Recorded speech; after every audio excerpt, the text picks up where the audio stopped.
the Superior Metal Structures and Concrete Sports Desk with Brian Bailey.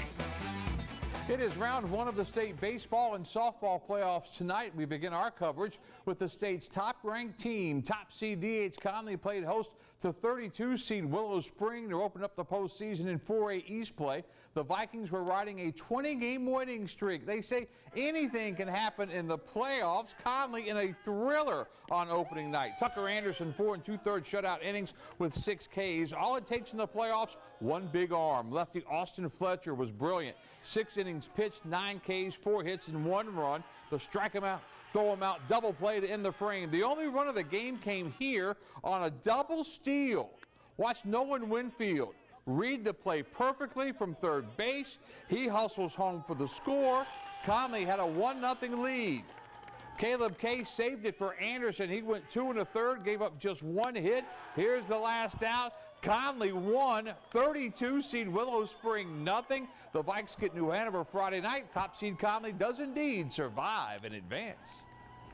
We knew we were going to have our work cut out for us today. I mean, this kid's been really good all year, and we knew it coming in. And, you know, we've got to get rid of some of these growing pains, a little bit of the jitters that might have been in us today. And now that we got it, now we can relax and play some baseball. At Guy Smith Stadium, the top seed in the 3A East bracket, J.H. Rose hosting 32 seed Williams. Josh Robertson got the start on the mound for Rose, struck out 5, allowed only 2 hits in 4 shutout frames. The Rampants got on the board quickly. DeMarcus McRae goes the other way into right center field. His RBI single brings home Robertson around to score, helps his own cause. It's 1-0. Same inning, Parker Watson at the plate now. He sends one through the left side for another RBI single. Andrew Knight Hyatt scores. Watson had 2 home runs later on. Rampants poured on. They win easily, 15-0 in 5. They get Wilson Hunt, the 17 seed, on Friday night. Down the road in Winterville, 11 seed South Central hosting 22 seed Triton out of Harnett County. Falcons coach Pat McRae trying to rally his team, but Triton's Cason Brown dominant on the mound. There's your big arm. Struck out 7 Falcons in 5 1/3 innings of work. Took until the 6th for South Central to get on the board. The sophomore Colby Jones, a solo home run, tied the game at 1-1. South Central would take the lead, but they gave up 3 runs in the 7th, and their season ends. Triton 4, South Central 2 was that final. We had a wild one at the Stables. 4 seed Aiden Griffin on upset alert against 29 seed Southwest Onslow. Chargers trailed 2-0 in the 5th. Camden Wilson gets AG on the board. His RBI single plays Bryson Williams. It's a 2-1 game.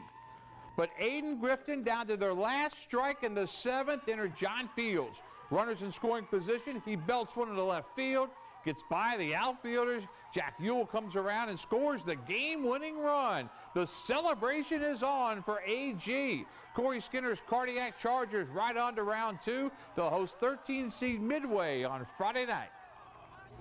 That's this team's character. That's kind of their mojo. It's been that way. They just kind of keep holding on. They never lose. You know, they never really lose it. Even when they're down, they're kind of just calm. We got this. Let's keep plugging away, keep plugging away.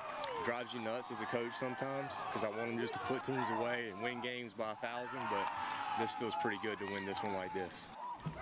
Always feels good to survive and advance. Williamson had a pitcher's duel between 7 seed Martin County, 26 seed East Duplin. Kyle Kern allowed just 2 runs on 2 hits in 6 innings for the Panthers. Sawyer Marshburn had one of just 2 East Duplin hits on the night, puts a runner in scoring position. But a great throw for Martin County's Michael Lee behind the plate, nails the runner to end the threat. And then Lee took the mound to close out the game for Martin County. They win 2-0. Martin County hosts North Johnson coming up on Friday night. In the 1A ranks, the 2 seed Beargrass Charter hosting 31 seed Chatham Central. The Bears playing a little small ball early on to get on the board. Nate Gerganis lays one down. The throw gets away at first. Michael Gerganis comes in to score for Beargrass. Landon Simpson then, a nice day on the mound, gets the strikeout here to end the threat. Beargrass limited Chatham Central to just 1 run on 6 hits. In the second, Beargrass back to work. Nate Gerganis lines one for the RBI down the left field line.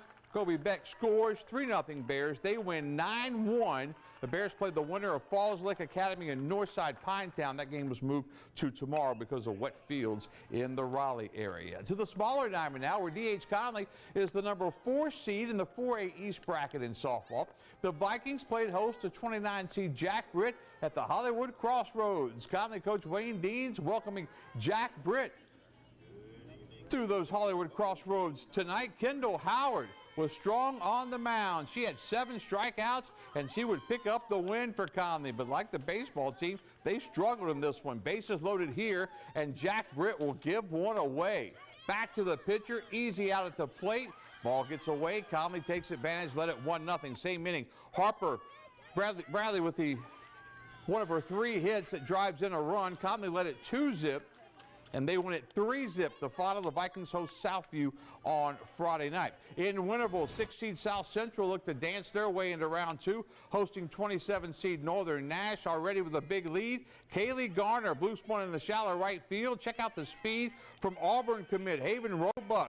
All the way from first on the single, makes it 13-0 Falcons. South Central closes it out. Lacey Spivey, the walk-off 2-run home run. South Central wins 15-0. They host Dixon coming up on Friday night.